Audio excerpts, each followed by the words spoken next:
বালেশ্বর বাবারে আজকে রামনবমীর দিনে কি বড় ঘটনা ঘটতে চলেছিল গো। হ্যাঁ গো, তোমরা কি খবরটা শুনেছো? তা তো কিছু পড়া শুনবে না গো।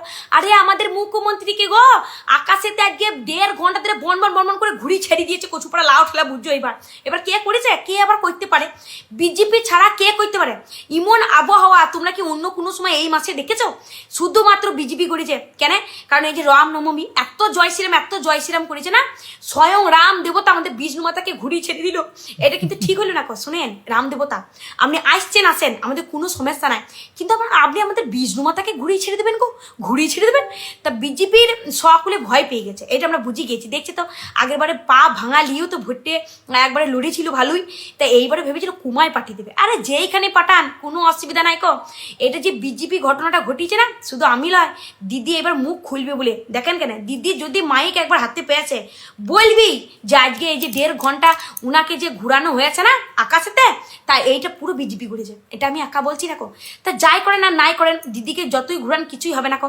কারণ যুব সাথী যত যুব আছে না সকলে ঘটনাস্থলে পৌঁছে গিয়েছিল ট্যাচার নিয়ে, এমনি খালি হাতে নয় যে দিদি যেই প্রান্তে পড়ুক না কেন তুলবো, একবারে কুমাতে হলেও ভর্তি করে দেবো, ভোটে তো দিদিকেই জিতাবো।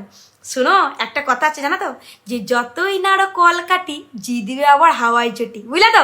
তাই রাম ডাকো যাই ডাকো জিতবে আমাদের বিষ্ণু মাতা। জয় বিষ্ণু মাতা কি জয়। সত্যি কথা বলতে জানো তো, এই ভিডিওগুলো অনেকের কাছে কমেডি মনে হতে পারে, অনেকের কাছে কমেডি মনে করা হতে পারে, অনেকের কাছে এগুলো ফানি ভিডিও মনে হতে পারে। বাট এই কমেডি এই ফানি ভিডিওর মধ্যে কোথাও যেন একটা আলাদা একটা মানে কী বলবো, আলাদা এন্টারটেনমেন্ট মজা বলতে পারো। এই ফানি কমেডি ভিডিওগুলোর মধ্যে কোথাও জানি আলাদা একটা মজাও লাগে, আর মজার মধ্যে একটা ঠ্যাস মারা থাকে। এবার কাকে ঠ্যাস মারে নিশ্চয়ই তোমরা জানো এবং তোমরা বোঝো। দেখো এই অঙ্কিতাদের ভিডিও তো আজকে আমি ফার্স্ট টাইম দেখাচ্ছি না, তা তো না, এর আগে আমি অনেক দেখেছি। এই জন্য বলছি তোমরা তো জানো যে অঙ্কিতাদি কাকে ঠ্যাস মেরে বলছে উপরে ভনভন করে হেলিকপ্টার ঘুরছিল, তার জন্য দোষ কার? তার জন্য বিজেপির দোষ, মোদির দোষ, সবইতেই মোদির দোষ, বিজেপির দোষ। আমি বুঝি না এই দিদি কথাগুলো যেগুলো বলে। দেখো মানুষের যে সমর্থন করে দিদি, দেখো আরও অনেক কন্টেন্ট ক্রিয়েটার আছে যারা ভিডিওগুলো বানায়, তাদের ভিডিওতে দেখবে তারা এমন এমন কথা বলে তাদের ভিউজ হয়, কিন্তু এরকম এত সমর্থন পায় না। বাট এই অঙ্কিতাদির প্রত্যেকটা ভিডিওতে সমর্থন মানুষের থাকে একদম পুরো, মানে কি বলবো, মানুষ সমর্থন দেওয়ার জন্য পাগল হয়ে থাকে, এত পরিমাণে ভালোবাসে। এই যে কথাগুলো বললো একটাও কি ভুল বলেছে? একদম প্রত্যেকটা পুরো পারফেক্ট এবং ঠিক বলেছে না? হ্যাঁ বন্ধুরা, প্রত্যেকটা কথা পারফেক্ট এবং সত্য ঠিক বলেছে। কারণ এখন যা সিচুয়েশন আমি তোমাদেরকে দেখাই, কয়েকটা কমেন্ট বক্স আমি তোমাদেরকে দেখাই, যে এরপর আমি দেখাবো কিছু ভিডিও, কয়েকটা কমেন্ট বক্সে দেখি বলছি হ্যাঁ গো আমাদের এদিকে ঘুরেছিল দিদি, ঠিক আছে? কারণ বলছে তোমরা ভিডিও কমেডি দেখে মুখ খুব হাসি লাগে, ঠিক আছে? কারণ বলছে ওটা তো হতে পারে যে রাম এটা ওয়ার্নিং দিল, দেখছে বলছে ওটা তো হতে পারে যে রাম এটা ওয়ার্নিং দিল, মানে এরপরে আর ওয়ার্নিং দিও না, এরপর ডাইরেক্ট আর বলতে চাই না ডাইরেক্ট কি, ঠিক আছে? দারুণ বলেছো দিদি, ঠিক আছে? এখানে বলছে একদম ঠিক কথা বলেছো দিদি ভাই। এখানে বলছে দিদি জাস্ট দারুণ, কোনো কথা হবে না। এখন বলছে মন খারাপ থাকলে তোমার ভিডিও দেখলেই মন ভালো হয়ে যায়, দেখেছো? দারুণ দিদি দারুণ। মানে এই দিদির অঙ্কিতের ভিডিওতে না দেখো এন্টারটেনমেন্ট থাকে, কমেডি থাকে, ফানি থাকে, আবার প্রতিবাদও থাকে, এমন করে প্রতিবাদ করে যাতে মানে কি বলবো, মানে কিছু বলা নেই। দেখো আমি তারপরে ওই এর ভিডিওটা দেখাই, প্রতিবাদী টুম্পা কি বলছে এই রামনবমীতে, দেখা যাক প্রতিবাদী টুম্পার কি বার্তা। আমি তিলক লাগাবো, আমি বিজেপি। আমি মন্দিরে যাব, আমি বিজেপি। আমি গেরুয়া জামা পরবো, আমি বিজেপি। আমি দেশকে নিয়ে দুটো ভালো কথা বলবো, আমি বিজেপি। আমি হর হর মহাদেব বলবো, আমি বিজেপি। আমি হরে কৃষ্ণ বলবো, আমি বিজেপি। আমি জয় শ্রীরাম বলবো, আমি বিজেপি। আমি উন্নয়নের কথা বলবো, আমি বিজেপি। আমি উন্নতির কথা বলবো, আমি বিজেপি। তাহলে কি আমি তামান্নার মতন বাচ্চার গায়ে বোম ফালাই দিয়ে নিজেকে তৃণমূল প্রমাণ করব? আমি চুরি করে নিয়ে নিজেকে তৃণমূল প্রমাণ করব? আমি দুর্নীতি করে নিয়ে নিজেকে তৃণমূল প্রমাণ করব? দেখো এখন ব্যাপারটা হয়েছে, এখন তুমি যদি জয় শ্রীরাম বলো তাহলে তুমি বিজেপি। ধর্মের ব্যাপার তুমি তিলক এটা টুম্পা যে কথাগুলো বলে এটা তো খারাপ কিছু বলেনি, একদম ঠিক বলেছে। যে মানুষ ধর্মের কথা বলে সে হয়ে যাবে সাম্প্রদায়িক, সে হলে দোষদ্রোহী, সে বিজেপি হয়ে যাবে।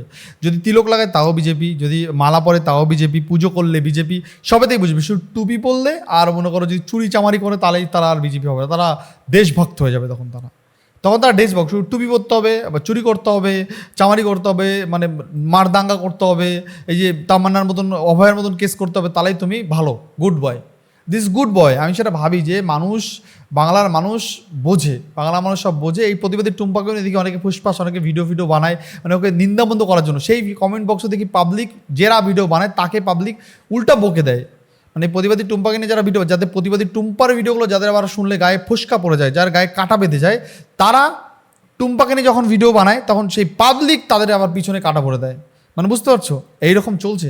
আমি দেখি এখানে কিছু কমেন্ট আমি দেখি যে বাংলার মানুষ কি বলছে এখানে, যে না টুম্পা যে যাই ভাবুক তুমি ঠিক, ঠিক আছে, বলছে দিদি আমরা আসলে বিজেপি, বলছে জয় শ্রীরাম, বলছে স্টোরি জয় শ্রীরাম, বলছে বিজেপি তো এমনিতেই বিজেপির দালাল, দেখেছো, এ তো দম ঠিক বলেছেন, একদম ঠিক বলেছেন, বলছে অসাধারণ অসাধারণ ব্যাখ্যা দিয়েছেন বোন, অনেক অনেক ধন্যবাদ, তারপর হচ্ছে জানাই আপনাকে, দেখেছো, বললাম না যে বাংলার মানুষ জয় সীতারাম, এখানে বলছে জয় বিজেপি জয় ভারত, দারুণ বলেছো, কিন্তু তোমার নিরাপত্তা নিয়ে সতর্ক থাকতে হবে, ঠিক আছে। যাই হোক আমি পরের ভিডিওটা তোমাদেরকে দেখাই, এখানে একের পর এক আরো অনেক ভিডিও আছে, সেই ভিডিওগুলো তোমাদেরকে দেখাই, এই ভিডিওটা তোমরা দেখো। হিন্দু হিন্দু ভাই ভাই অনেকেই তো কয়, হিন্দু হয়ে অনেকেই রাম নাম নিতে করে ভয়। তবে তুমি দাঁড়াও, যদি তুমি সনাতনী হও তো কমেন্টে জয় শ্রীরাম লিখে যাও।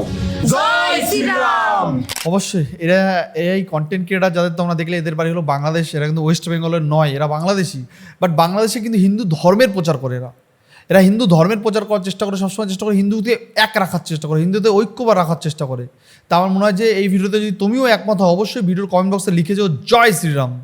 ভয় কিসের ভয় করার কোনো দরকার নেই, লজ্জা করে। হ্যাঁ আমি জানি অনেক সেকুলার আছে, অনেক হিন্দুরা আছে যারা হিন্দু নিজেকে পরিচয় দিতে লজ্জা পায়, ইমা আমি হিন্দু বলে পরিচয় দেবো, আমার মুসলিম বন্ধু কথা বলবে না, আমার অন্য সেকুলার বন্ধু কথা বলবে না, আমার টিএমসি করা বন্ধু আমার সঙ্গে কথা বলবে না, আমার অন্য সিপিএম করা বন্ধু আমার সঙ্গে কথা বলবে না, এটা কিন্তু ভাবলে কোনো লাভ নেই। আগে তোমার কাছে তোমার ধর্ম, আগে আমার মনে হয় যেটা সেটাই, তোমার ধর্ম যদি বাঁচে তুমিও বাঁচবে। আমি দেখাই, আমি এখানে কমেন্টে মানুষ কি লিখছে, এখানে প্রায় 12,000 লোক এই ভিডিওতে জয় শ্রীরাম লিখেছে, জয় শ্রীরাম জয় শ্রীরাম, এখানে শেষ করতে পারবো না। যে কোনো ভয় আছে, কেন ভয়, হরে কৃষ্ণ হরে রাম লিখে কি ভুল হবে, আচ্ছা হরে কৃষ্ণ হরে রাম লিখলে কি ভুল হবে, দেখেছো এখানে কমেন্ট কিন্তু প্রচুর লোক লিখেছে, সমর্থন প্রচুর কমেন্ট, সব জয় মা কালী জয় শ্রীরাম লিখেছে, প্রচুর লোক লিখেছে জয় শ্রীরাম, দেখেছো জয় শ্রীরাম। যাই হোক আমি পরের ভিডিওটা দেখাই তোমাদেরকে, এই ভিডিওটা তোমরা দেখো। আজকে রামনবমী উপলক্ষে জয় শ্রীরাম ধ্বনি শুনে যাদের খুব ফাটছে তারা সকলে এক একটা ভূত, কারণ আমরা ছোটবেলা থেকেই শুনে এসেছি ভূতের রায় রাম নাম শুনে ভয় পায়, তাই জন্য সকলে মিলে জোরসে বলুন জয় শ্রীরাম। আমারও একই মনে হয় যে যারা আজকে পবিত্র রামনবমীর দিনে যারা জয় শ্রীরাম বলতে চায় না, যারা জয় শ্রীরাম বলতে দ্বিধাবোধ করে, আমার তারা সত্যি ভূতের থেকে তারা কম কিছু নয়, ভূতের থেকে তারা কম কিছু নয়। যদি তারা সত্যি ভূত না হতো তাহলে হয়তো জয় শ্রীরাম বলতো। দেখবে এই সমস্ত লোকগুলোই ঈদের দিনকে আল্লাহু আকবার ঈদ মোবারক বলে সবার আগে ফেসবুকে পোস্ট করে ফেলে। এরকম আমাদের বাংলায় প্রচুর সেলিব্রিটি আছে, সেলিব্রিটি এবং নেতা আছে, তারা দেখবে ঠিক ঈদের সময় ঈদ মুবারক বলতে কিন্তু তারা ভুলে না, ঠিক ঈদের আগের দিন রাত্রেবেলা বা ঈদের দিন সকালবেলা ঈদ মুবারক বলে বড় করে সোশ্যাল মিডিয়ায় ব্যানার পিকচার লাগিয়ে দেয়। বাট এই রামনবমীতে দেখো তো কয়টা তোমার প্রিয় সেলিব্রিটি লাগিয়েছে, তার মানে এরা শুধু তুমি এদের অন্ধের মতন ভালোবাসো, বাট এরা কিন্তু তোমাকে ভালোবাসে না, তোমার ধর্মকে ভালোবাসে না। তা মনে হয় দেখবে তোমার প্রচুর সেলিব্রিটি আছে, আমি নাম বলছি না কারো, প্রচুর সেলিব্রিটি আছে, এরা ঈদ মুবারক বলে বড় করে হলপ করে ফেসবুকে পোস্ট করে, ওদিকে রামনবমীতে একটা রামনবমী লিখতে তারা হাত কাঁপে, তারা ভাবে ইমা আমি রামনবমী লিখবো, তারপরে যদি আমার অন্য ফ্যান ফলোয়িংগুলো আমাকে আবার টেস্ট মানে আমাকে আবার না দেখে, আমাকে যদি আবার তারা না দেখে, না আমি রামনবমী লেখা যাবে না, আমি ঈদ মোবারক লিখবো, ঠিক আছে। এই কিছু হিন্দুরা তো বোকা, তারা এই বিষয়টা মাথায় নেবে, কারণ তাদের কাছে আমি প্রিয় নায়ক প্রিয় নায়িকা, তারা তো এই বিষয়টা মাথায় আনবেও না, ভুলেও যাবে, তাদের কাছে কোনো ব্যাপারই না। তাই আমার মনে হয় যে প্রত্যেকটা মানুষকে দেখা দরকার যে তুমি যেই ধর্মতে আছো তোমার ধর্মকে থেকে তোমার প্রিয় নায়ক কি তোমার ধর্মকে ফলো করছে নাকি তোমার প্রিয় নায়ক বা প্রিয় নায়িকা সে অন্য ধর্মকে রেসপেক্ট করে ভালোবাসে, আর তুমি সেই মানুষকে অন্ধের মতন ভালোবাসতে যাচ্ছ। দেখো অন্যের ধর্মকে রেসপেক্ট করা ভালোবাসা, আমি সেটা বারণ করছি না, নিজের ধর্মকে ভালোবাসতে হবে, অন্যের ধর্মকে রেসপেক্ট করতে হবে। তাই জন্য এমন না নিজের ধর্মের প্রতি কোনো শ্রদ্ধা নাই, কিছু নাই, অন্যের ধর্মের প্রতি আমার বাবা বিরাট শ্রদ্ধা, শুধুমাত্র কন্টেন্টের জন্য, শুধুমাত্র ভিউজের জন্য, শুধুমাত্র ফ্রেমের জন্য এটাই করছে বাংলা অনেক সেলিব্রিটি আছে। আমি দেখাবো পরের ভিডিওটা তোমরা দেখো, এই ভিডিওটা তোমরা দেখো যে মানুষ কি পরিমাণে আজকের দিনে এক হয়েছে। শুরু হয়ে গেল রামনবমী উপলক্ষে ফাইনালে সবথেকে বড় র্যালি, জয় শ্রীরাম। মানুষের ঐক্য দেখো, মানুষ কি পরিমাণে এই জয় শ্রীরামের নামে এক হয়েছে, মানে জয় শ্রীরাম এখন একটা ভগবানের ধরে নেই, জয় শ্রীরাম মানে হিন্দু ঐক্যের ধ্বনি হয়ে গেছে, হিন্দু ঐক্যের বার্তা হয়ে গেছে। তোমরা যদি আমার সঙ্গে একমত হয়ে থাকো অবশ্যই কমেন্টে জয় শ্রীরাম লিখতে একদমই ভুলো না। এই ভিডিওতে আমি প্রায় মনে করো 500 জয় শ্রীরাম লেখা দেখতে চাই, আর 1000 লাইক দেখতে চাই, 1000 লাইক দেখতে চাই। যদি তুমি আমার সঙ্গে একমত হয়ে থাকো অবশ্যই কমেন্টে জয় শ্রীরাম লিখতে একদমই ভুলো না। লজ্জা কিসের ভাই, কমেন্টে তাড়াতাড়ি গিয়ে লেখো জয় শ্রীরাম। আমি দেখাই ভাই, আরও কিছু ভিডিও দেখাবো তোমাদের জন্য, আজকে অনেক ভিডিও নিয়ে এসেছি। এই একটা ভিডিও দেখো, তোমার এই ভিডিওটা না দেখলে তোমাদের দেখানো দরকার, দেখো এটা দেখো। বর্তমানে বাঁচতে গেলে অস্ত্র দেখো ভাই। এবং শাস্ত্র এবং শস্ত্র দুটোই প্রয়োজন Yes, আছে। yes. তার কারণ এই পশ্চিমবঙ্গে 70% সনাতনী হিন্দু, আজকে 70% মুর্শিদাবাদ থেকে হিন্দুদের পলায়ন করতে হয়, মালদা এতে আশ্রয় নিতে হয়। আজকে 70% যে হিন্দু, আজকে হিন্দুদের বলবো হিন্দু হিন্দু ভাই ভাই, আমাদের মধ্যে কোনো বিভেদ নাই। হিন্দু যদি বাঁচতে চাও বিভেদ ভুলে এক হও। পশ্চিমবঙ্গে আমরা গেরুয়া সরকার গৈরিক ধ্বজ স্থাপন করতে চাই 2026-এ। দেখলে তোমরা এই ভিডিওটা, যে বর্তমানে বাঁচতে গেলে সত্যি হিন্দু ঐক্য হওয়া দরকার, বর্তমানে বাঁচতে গেলে হিন্দুদের এক হওয়া দরকার, হিন্দুদের একসঙ্গে থাকা দরকার। এটাই আমার মনে হয় সব থেকে বড় বার্তা, এটাই মনে হয় সব থেকে হওয়া উচিত, এটাই হওয়া উচিত। জানাবে যে তোমাদের মতামত, অবশ্যই তোমরা তোমাদের মূল্যবান মতামত তোমরা কমেন্ট বক্সে জানাবে। নেক্সট আবার দেখা হচ্ছে অন্য কোনো ভিডিও, অন্য কোনো পর্ব। আজকে আমি শেষ করছি। বাই বাই বন্ধুরা, ভালো থেকো, সাবধানে থেকো, সেফ থেকো, বাই বাই।